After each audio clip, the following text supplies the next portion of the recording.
इसलिए बाप दादा ने पहले ही कहा कि सारा समय अपने को कोई न कोई सेवा में बिजी रखो। बाप दादा ने देखा है सेवा की, रुचि से की। सेवा का उमंग उत्साह अभी भी बच्चों में है। अच्छी सेवा के समाचार भी बाप दादा सुनते हैं, लेकिन बाप दादा तीव्र गति में आगे बढ़ने के लिए बच्चों को विशेष अटेंशन दिलाते हैं कि सिर्फ एक वाचा से सेवा नहीं करो। सेवा करते हो तो एक ही समय पर तीनों सेवाएं इकट्ठी करो। मनसा द्वारा सकाश दो, वाचा द्वारा ज्ञान दो और कर्मणा द्वारा संपर्क और संबंध की सेवा करो। चेहरे से ऐसी सेवा करो जो उसका भी प्रभाव साथ साथ सेवा में हो। एक समय में 3 सेवा इकट्ठी करो,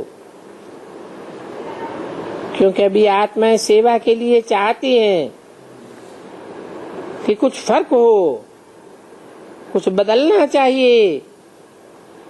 तो एक समय पर तीनों सेवाएं कर सकते हो,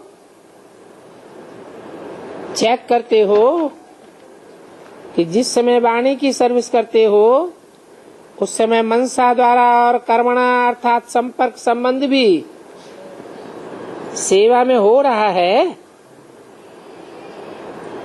होती है साथ साथ सेवा। जो समझते हैं कि हमें एक ही समय में तीनों सेवाएं इकट्ठी करते हैं वो हाथ उठाओ। करते हैं तीनों सेवाएं? अच्छा, पहली लाइन कम हाथ उठाए रही है, ऐसा क्यों है? पहली लाइन सोच रही है। ये मधुबन वाले करते हैं। अच्छा, मधुबन वाले हाथ उठाओ। करते हैं तो हाथ उठाओ। एक ही समय तीनों सेवा। तो अभी अटेंशन प्लीज। कभी कभी नहीं। क्या होता है, सेवा तो करते हैं, लेकिन सेवा में साथ साथ अपने में और साथियों में संतुष्टता, क्योंकि सेवा का फल है संतुष्टता अथवा खुशी। तो चेक करो, सेवा तो की, लेकिन पहले भी सुनाया कि सेवा की खुशी तब होती है जब स्वयं साथी और वायुमंडल, जब सभी संतुष्टता के वाइब्रेशन से भरे हों। सेवा की सफलता की 3 बातें विशेष सुनाई, आपको याद होंगी तीनों बातें। पहला नंबर सेवा अर्थात निमित्त भाव से, दूसरा निर्माण भावना से और तीसरा निर्मल वाणी से।